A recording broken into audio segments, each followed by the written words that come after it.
இறங்குறதுக்காக பூ வளர்த்துட்ருக்காங்கங்க. ஆக்சுவலாக நெருப்புன்னு சொல்ல மாட்டாங்க. சாமி இதுன்றதுனால இதை வந்து பூ இறங்குறது அப்படின்னு தான் சொல்லுவாங்க.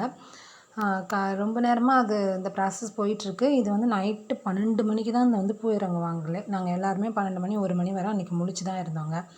நல்லா எல்லாத்தையும் எரிய விட்டு அது கங்கு ஆனதுக்கப்புறம் அது சாம்பல் ஆகக்கூடாது. கங்கு ஆனதுக்கப்புறம் அதை நல்லா வந்து ஸ்ப்ரெட் பண்ணி விடுவாங்க எல்லா இடத்துலையும். பெரிய பெரிய கட்டையெல்லாம் இருந்தது. அதெல்லாம்